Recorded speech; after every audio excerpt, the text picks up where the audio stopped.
ఓం విఘ్నేశ్వరాయ నమః. ఓం శ్రీ గురుభ్యో నమః. ఓం దుర్గాయ నమః. ప్రేక్షక మహాశీలందరికీ నమస్కారం. శ్రీ విశ్వావసు నామ సంవత్సరం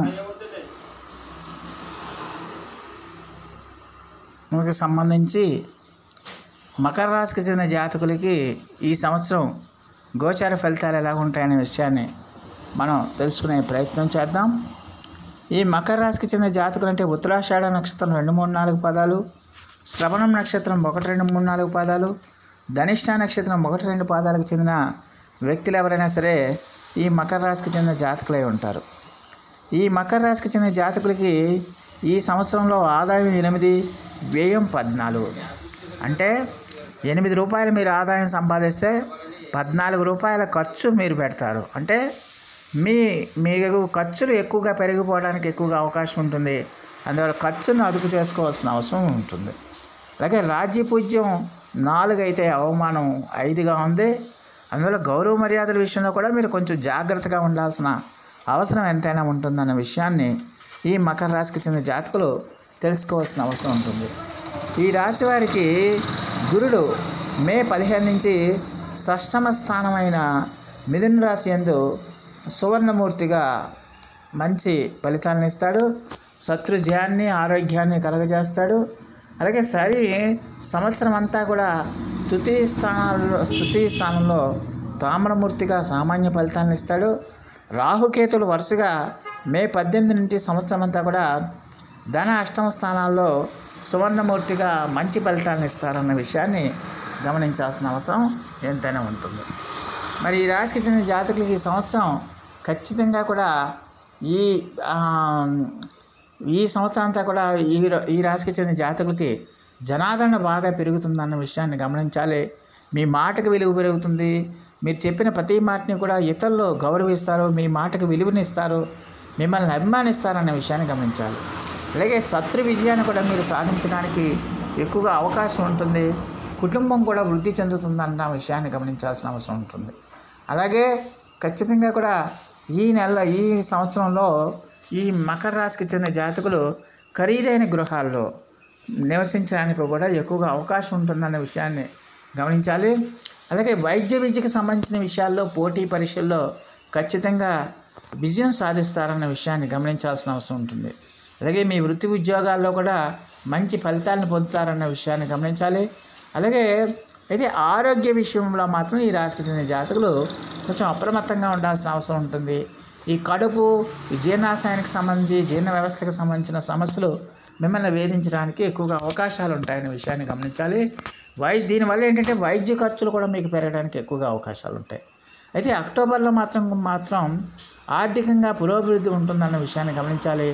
మీ యొక్క జీవిత భాగస్వామి యొక్క సహాయ సహకారాలు కూడా మీకు బ్రహ్మాండంగా లభిస్తాయనే విషయాన్ని గమనించాలి. మీ వైవాహిక జీవితం, దాంపత్య జీవితం, సంసార జీవితం చాలా వరకు హ్యాపీగా, సంతోషంగా సాగిపోతుందన్న విషయాన్ని గమనించాలి. అవివాహితులకి ఈ సంవత్సరం వివాహం అవ్వడానికి ఎక్కువగా అవకాశాలు ఉంటాయి. అలాగే శత్రువులను మాత్రం ఈ సంవత్సరం మీరు డెఫినెట్గా ఎదుర్కొంటారు. వాళ్ళ యొక్క వ్యూహాలని తిప్పికొట్టడానికి ఎక్కువగా అవకాశం ఉంటుందన్న విషయాన్ని గమనించాలి. వ్యాపారాలు చేస్తున్న వాళ్ళకి కూడా చాలా వరకు పురోగతి లభిస్తుందన్న విషయాన్ని గమనించాల్సిన అవసరం ఉంటుంది. ఉద్యోగం చేస్తున్న వాళ్ళకి ఖచ్చితంగా ఉద్యోగంలో ప్రమోషన్లు కానీ, ఇంక్రిమెంట్లు కానీ జరగడానికి ఎక్కువగా అవకాశం ఉంటుందన్న విషయాన్ని గమనించాల్సిన అవసరం ఎంతైనా ఉంటుంది. అయితే డిసెంబర్ నెలలో మాత్రం ఆరోగ్య సమస్యల మీద, మీరు ఆరోగ్యం మీద డెఫినెట్గా దృష్టి పెట్టాల్సిన అవసరం ఎంతైనా ఉంటుందన్న విషయాన్ని గమనించాల్సిన అవసరం ఉంటుంది. అలాగే తృతీయ స్థానంలో ఉన్న శని సంచారం ఖచ్చితంగా కూడా ఈ మకర రాశి వాళ్ళకి చాలా వరకు సానుకూలమైన ఫలితాలను ఇస్తుందన్న విషయాన్ని గమనించాలి. అంటే దానివల్ల ఏంటంటే మీరు ఈ సంవత్సరం ఎక్కువగా ప్రయాణాలు చేయడానికి ఎక్కువగా అవకాశాలు ఉంటాయి. వీటిలో విదేశీ ప్రయాణాలు కూడా ఉండడానికి అవకాశాలు ఉంటాయి. ఉద్యోగ విషయంలో మాత్రం ఖచ్చితంగా బదిలీలు తప్పదు. బదిలీ ట్రాన్స్ఫర్ డెఫినెట్గా జరుగుతాయన్న విషయాన్ని గమనించాల్సిన అవసరం ఉంటుంది. మతపరమైన విషయాల్లో కూడా మీరు ఆసక్తిని పెంచుకోవడానికి ఎక్కువగా అవకాశం ఉంటుంది. మీ తేవబొట్టువులు ఎవరైతే ఉన్నారో వాళ్ళకి ఆరోగ్య సమస్యలు పెరుగుతాయన్న విషయాన్ని గమనించాలి. మీ సంతానం ఎవరైతే ఉన్నారో ఆ సంతానం కూడా మంచి అభివృద్ధిలోకి వస్తారన్న విషయాన్ని గమనించాల్సిన అవసరం ఉంటుంది. అలాగే మీ తెలివితేటలతో, సమయస్ఫూర్తితో అనేక వ్యవహారాల్లో మీరు విజయం సాధించి అందరినీ ఆకట్టుకోవడానికి ఎక్కువగా అవకాశం ఉంటుందన్న విషయాన్ని గమనించాల్సిన అవసరం ఉంటుంది. అయితే జూలై నవంబర్ నెలల మధ్యకాలంలో మాత్రం ఈ కడుపు సంబంధించిన సమస్యలు పెరగడానికి ఎక్కువగా అవకాశం ఉంటుందన్న విషయాన్ని గమనించాలి. నవంబర్ దాటిన తర్వాత మీకు కొంచెం మేర పరిస్థితులు అనుకూలించడానికి అవకాశం ఉంటుంది. అలాగే ఈ రాశికి ద్వితీయ స్థానంలో రాహు సంచారం ఖచ్చితంగా కూడా మీకు మేలు చేస్తుంది. మీరు మీ సమయస్ఫూర్తితో మీ తెలివితేటలతో జనాన్ని ఆకట్టుకునే పనులు చేస్తారు. అలాగే అయితే ఈ ఆహారానికి సంబంధించిన సమస్యలు కానీ శారీరక సమస్యలు కానీ కలగడానికి ఎక్కువగా అవకాశం ఉంటుంది. ఆరోగ్యాన్ని మాత్రం ఈ రాశికి చెందిన జాతకులు డెఫినెట్గా జాగ్రత్తగా చూసుకోవాల్సిన అవసరం ఎంతైనా ఉంటుంది. అలాగే అష్టమ స్థానంలో ఉన్న కేతు వల్ల మానసికంగా హెచ్చు తగ్గులు ఉంటాయన్న విషయాన్ని గమనించాలి.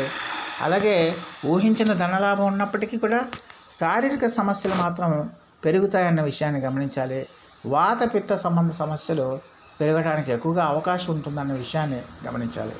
అందువల్ల ఈ మకర రాశికి చెందిన జాతకులు ఈ సంవత్సరం అంతా కూడా ఎక్కువగా కూడా మీరు ఆధ్యాత్మికత వైపు అంటే దైవనామస్మరణం చేసుకుంటూ దైవ దర్శనాలు చేసుకుంటూ గడిపితే చాలా వరకు కూడా సమస్యల నుంచి మీరు బయటపడడానికి ఎక్కువగా అవకాశం ఉంటుంది.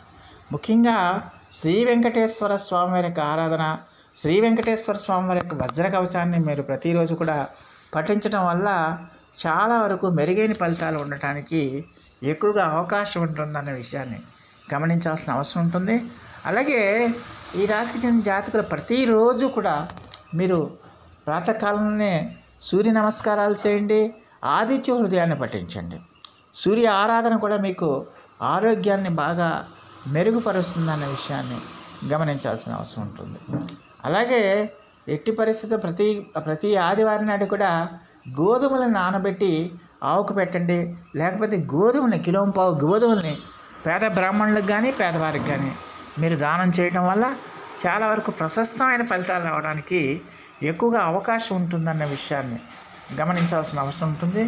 ముఖ్యంగా మకర రాశికి చెందిన జాతకులకి ఏలినాటి శని ప్రభావం తొలగిపోవడంతో వాళ్ళకి కొంచెం ఈ సంవత్సరం అంతా కూడా చాలా వరకు ఇంప్రూవ్మెంట్ ఆశాజనకమైన ఫలితాలు రావడానికి ఎక్కువగా అవకాశం ఉంటుంది.